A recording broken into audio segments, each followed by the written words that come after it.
Good afternoon, and welcome to the Middle East Forum's webinar and podcast series, Israel Insider with Alex Selsky, filling in for Ashley Perry. I'm Stacey Roman, and I'll be moderating this discussion today. We are pleased to have Mr. Alex Selsky, Senior Advisor to the Middle East Forum's Israel Victory Project, join us here today to update us on all the events going on in Israel. Mr. Selsky will be giving us a briefing on current Israeli affairs for 15 minutes, then open it up for questions. Should you wish to ask a question, please use the Q&A box located at the bottom of your screen to type your question. Now, with no further ado, I'll turn the discussion over to Mr. Alex Selsky. Hi, good evening. Can you hear me well? Yes. Okay. So first of all, good evening from Jerusalem.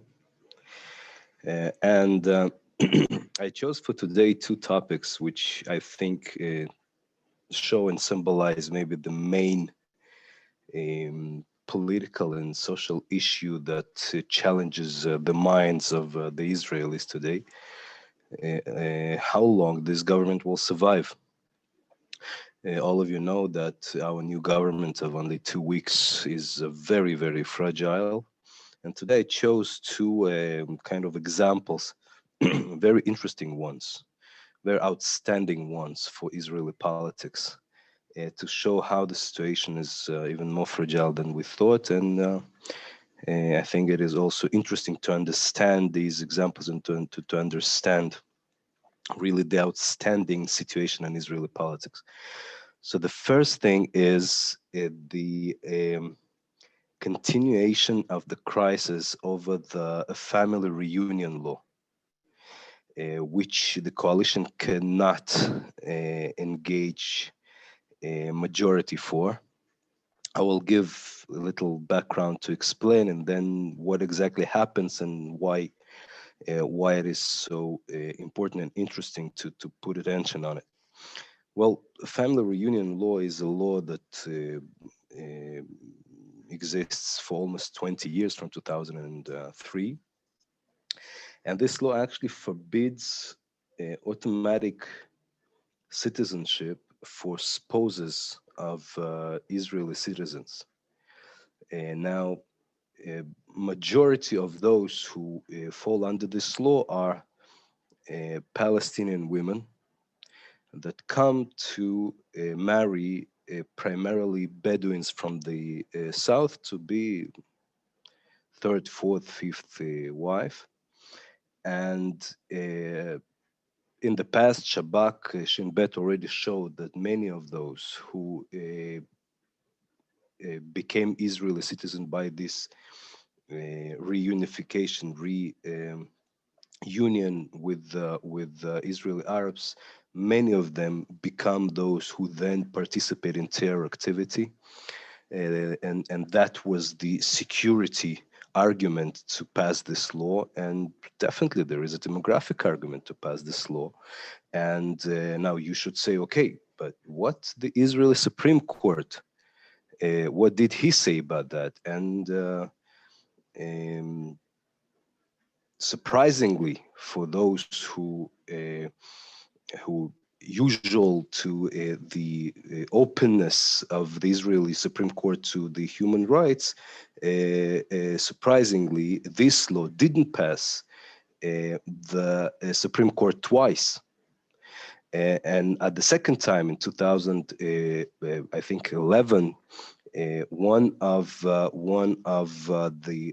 judges that was against, that was in favor of this law said, listen, the human rights are not prescription for national suicide.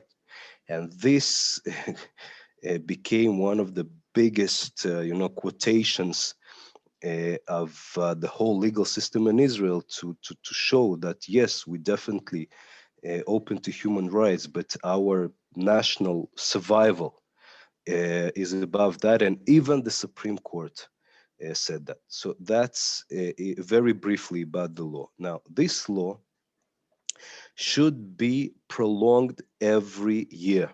It's not automatic. It has to be prolonged every year. That's how the law was passed. And every year, the coalition, definitely for the last 12 years with Netanyahu, very easily passed this postponed. And Yamina and Yesh Atid, Bennett's party, and Yair Lapid's party, even from the opposition, they always supported this law ideologically. And what happens today? That we see that this coalition, because of the Arab Ram party that definitely do not support this law and call them the law racist, the coalition cannot have a majority. And Likud, together with the ultra Orthodox parties, and together with its Zionist religious party headed by Smotrich, they don't support the law, even though ideologically those are the people who were supporting this law and pushing it for 12 years. Now, ideologically, it's definitely against the principles. But that's exactly the issue, and that's exactly the status of the Israeli politics today. We see that unfortunately, very unfortunately, there is no ideology in many cases today. There is only political fight, and the opposition does everything to put down, to crash this coalition by any price, even ideological. Now, we can understand Likud, but how come that Smotrich doesn't support? How come that the Haredi parties don't support? Because definitely they are in favor of this law. Now, what they say, Benjamin Netanyahu spoke about it a couple of days ago, and he said, okay, you know what? We are ready to support this law with one condition. We will support it for 2 months. And within these 2 months, we demand that the coalition will pass an basic immigration law. Basic laws in Israel, they're equal to the constitution. There is no constitution in Israel. They're basic laws, which is historically was done in order to, to play with the coalition and not to, not to have it closed. Now, ideologically, it seems reasonable, right? Because Benjamin Netanyahu says, okay, but this new law that will pass must include all the issues of the immigration, including the illegal immigrants from Africa. But that's the catch, because we understand that this law will not pass with this coalition. So he actually puts, a side bomb for this coalition with the only goal to go and say this coalition is left, and it doesn't promote the right wing, the national. It cannot pass the things that are right and needed and required for the national interest. What he doesn't say that he didn't support it. That's first issue. And the second issue, also very interesting and also very symbolic. A few days ago, the head of Ram, Islamic party that is today part of the coalition, Mansour Abbas, gave an interview to a Palestinian radio and said, he's been quoted as he's saying, we act to renew the negotiations between Israel and Palestinians, and we want a Palestinian state with equal rights between Palestinian and Jews, and we want peace and we want security and this and that. And he was asked, but yes, but how exactly you intend to do that? Because the Palestinian issue is not included in the principles of the coalitional agreement. So it doesn't seem that you're really capable to do that. He said, no, we do that. Now, this is very interesting because, first of all, none of the big Israeli media channels didn't quote this interview. Who did? Who did publish this interview?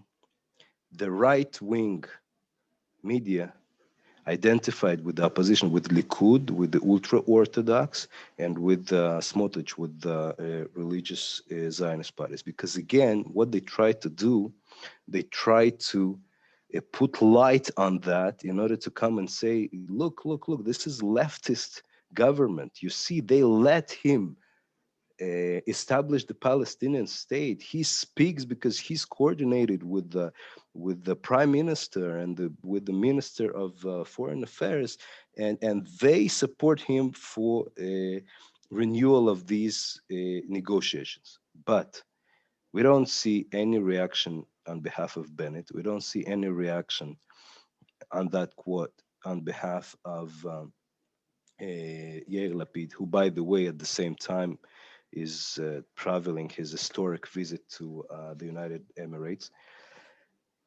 So what's happening? Does Abbas really intend to promote Palestinian state? Is there any really secret agreement between him and Bennett and Lapid that he will promote these negotiations, or it's again a political issue? Now, there is a commentary, and I agree with it. You must understand what happened to the uh, Arabic society within Israel with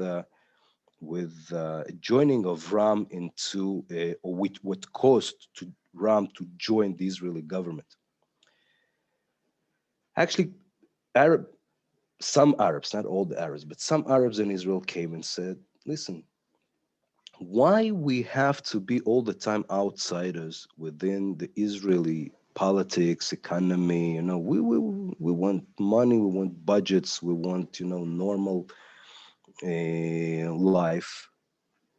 But they don't like us because they identify us with the Palestinians. They think that we don't care about us, we care about Palestinians. So let's put the Palestinian issue aside. Let's kind of give up of the Palestinian identity, and let's not care for the Palestinians so much. If the United Emirates and Bahrain and Morocco and even Saudis don't care so much for Palestinians and enjoy Israeli economy. So how come that we are raised here and we are part of the economy and we are the doctors and we are the engineers? How come that we cannot do the same? And some part of the Arabs in Israel, actually, that part of the uh, spirit that caused the entrance of Abbas to the coalition is by them kind of giving up.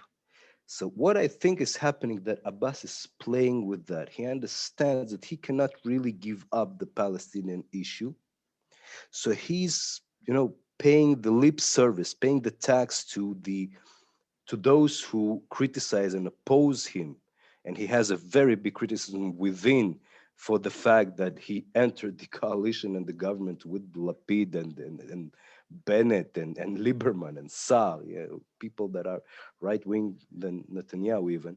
So he's dancing with the Palestinian issue and saying, no, no, no, no, no, I'm not within this government because I gave up.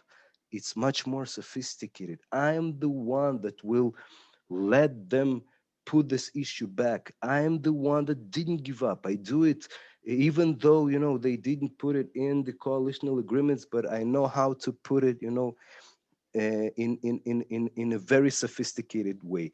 And by that, he also reduces the opposition within his party. He also gains more support out of those who didn't support him because he didn't care for the Palestinian issue, and that way he plays to to the both sides, and I think that the heads of the coalition understand that very well, and let him do that, understanding that it's no more than lip service and nothing will come out of it. But we definitely should follow up and see if I'm right or wrong, and if it's only lip service or really things will happen.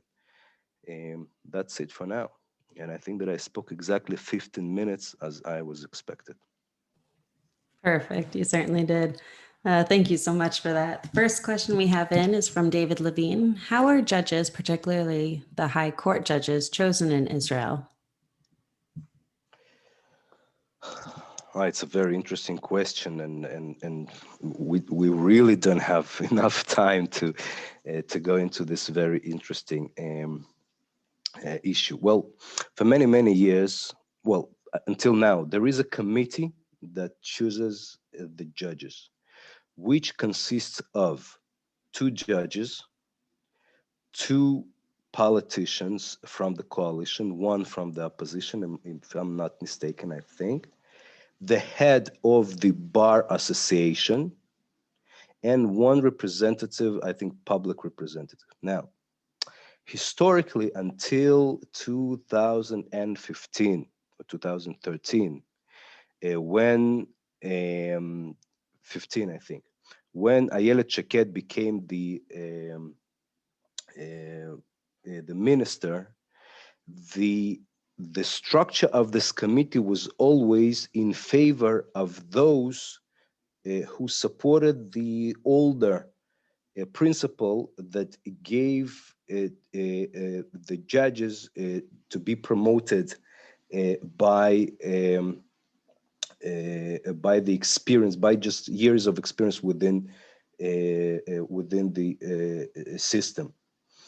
But what Shakir did, she engaged the head of the bar association to her kind of coalition within the committee in order to bring more um, conservative judges. Conservative meaning that they will not interfere within the laws and will not um, interfere, and definitely will not change the laws after the Knesset.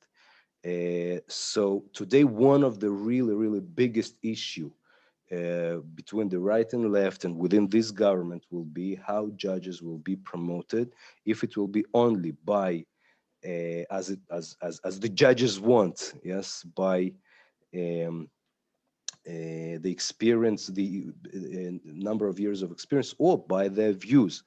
But so far, the model itself is not going to be changed. So it's going to be the same, apparently the same model of the committee and the uh, and the majorities within the committees will fight between themselves in order to see if they can nominate somebody else.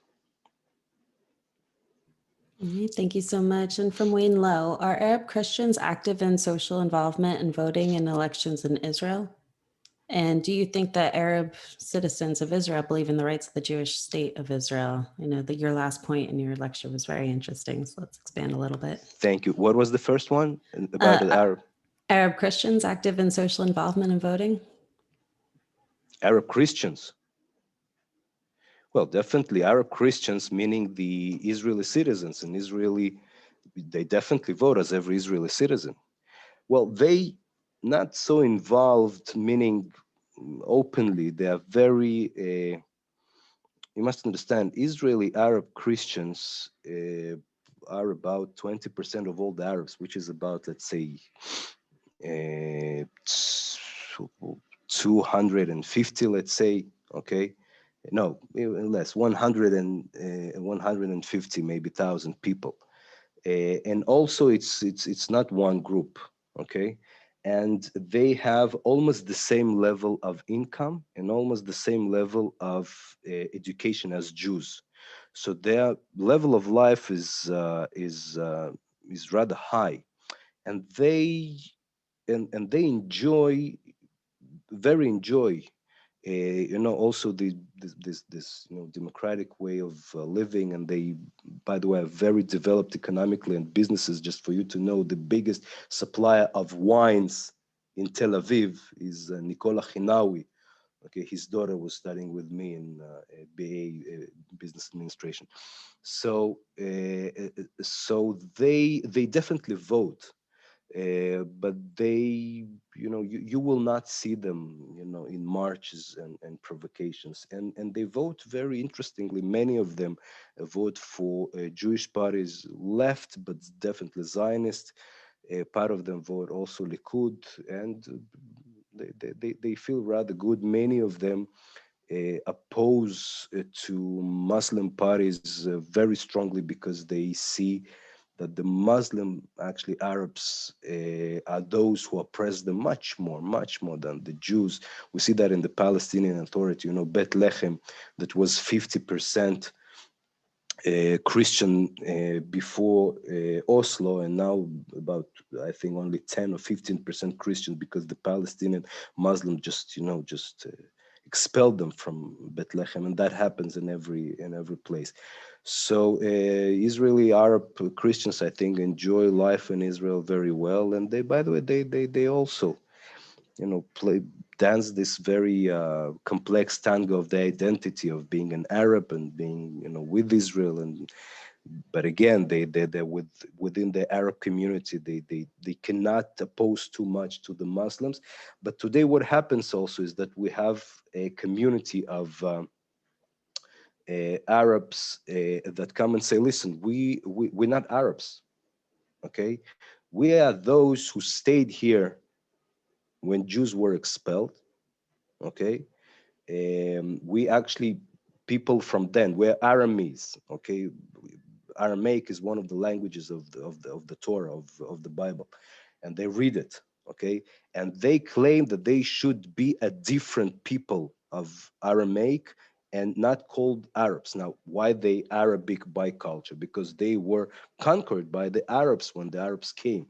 But they come and say, listen, we actually are not Arabs, and don't see us as Arabs. We something else. We're much closer to Jews, and they fight with Jews. Many of them go to the army. That about that. And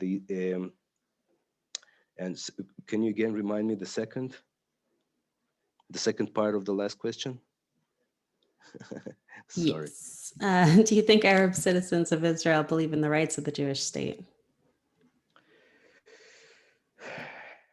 Christians, I think many of them, total majority, I think, within their hearts, definitely enjoy, as I said, um, living in Israel, and definitely prefer living within the Jewish state, and don't want living under Palestinian rule or whatever. Uh, by the way, many of them also, those who don't find themselves within the identity in Israel, they leave Israel and emigrate to Europe and America, but the numbers are much lower than we think. Um, Now, if we speak about Muslims, it's a very good question, and the problem with their real thoughts, that many of that we don't know because they're under pressure. Because I think they don't believe to the polls that are done, definitely by the Arab companies. I definitely think that more and more and more uh, Arabs living in Israel, also those who are Muslim, they understand that Israel is good for them.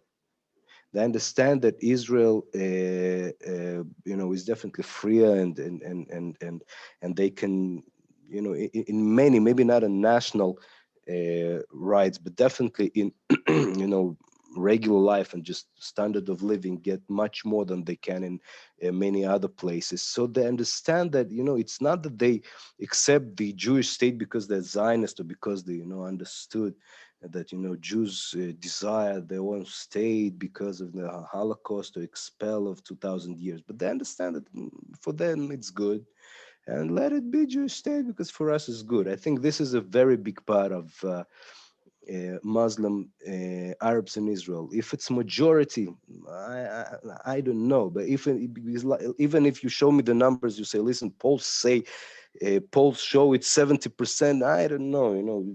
We should be very, very cautious with the polls within the Arabs. Now, on the other hand, you see those young people that just 1 month ago were killing, Jews because they hate them. If this is minority, I believe that the violent are minority, but I don't know how many people that deeply in the heart feel that they don't want the Jews here are represented by these minorities. So maybe, as I said, and you think it contradicts, but it's not. Many understand that they want to live in Israel because they understand that Israel will not go anywhere. So let it already be, and let's already live here because it's, after all, it's good. But if those people, if they understand that Israel tomorrow will be weak and can be thrown out and they can live here without Jews, I think many of those who want to live in Israel, if they would understand that Israel cannot succeed and cannot survive, if they will oppose to that idea, no, they will be happy. Thank We you will so survive unless we're strong, economically, first of all, spiritually, militarily, culturally, united, and then everybody accept us inside and outside. And those who will not, they will get used to it.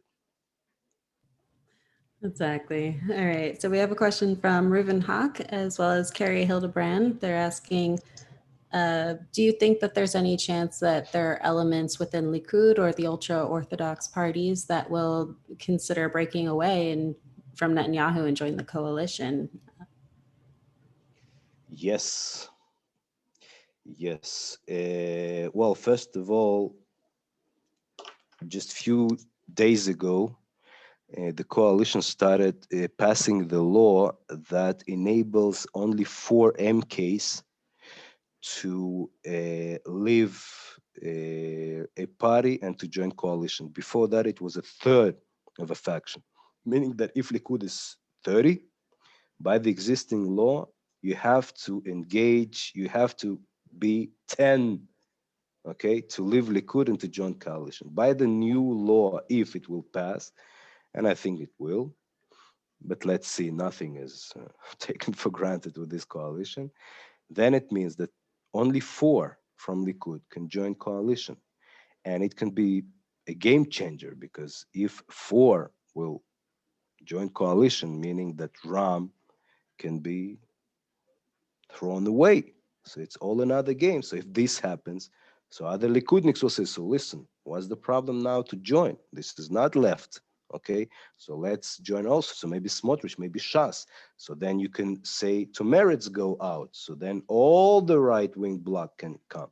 And also, I think that Shas, few months away, after the budget will pass, and Avigdor Lieberman will feel secure enough that he has succeeded in much of his goals and passed the budget that is good for his goals, including the uh, uh, the military service for the ultra orthodox and the new educational system for the ultra orthodox, including math and English.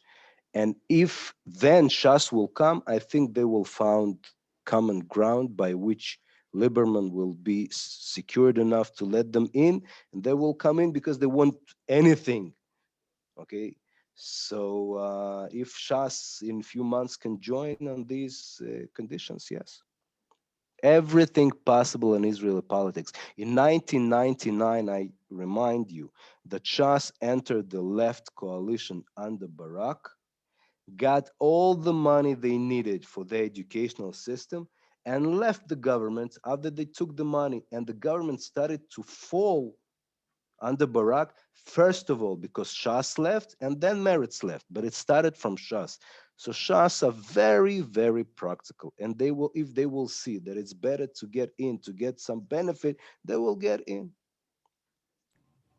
Understood. Thank you. And our last question of the day from Joseph Flashner.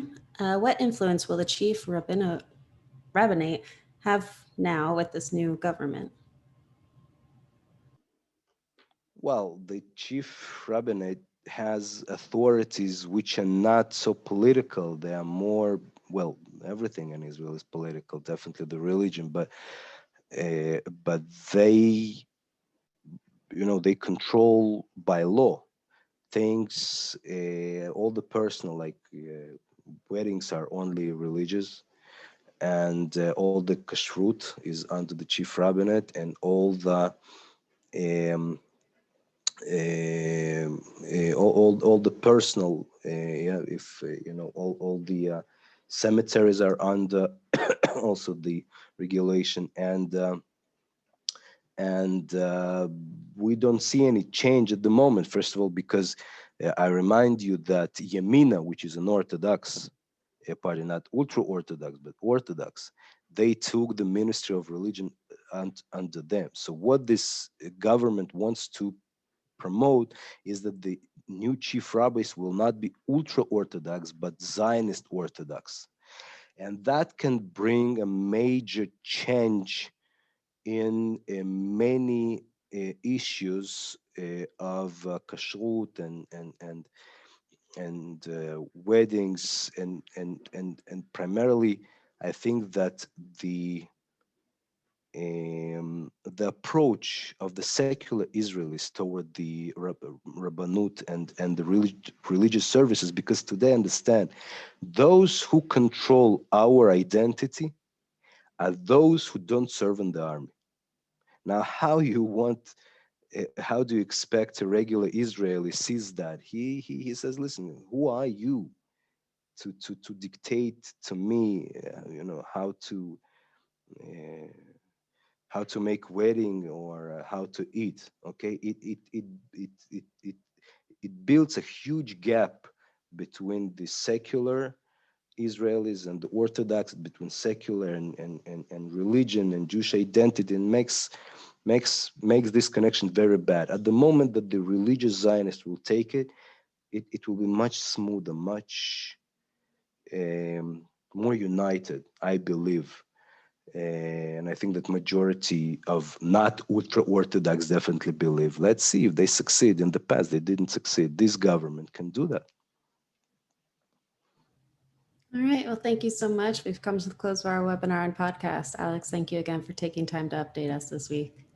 Thank you very much. Have a good day. Thank you, too. And thank you all for joining us. And I hope you have a great day. And for our viewers in the US, hope you have a happy July 4th.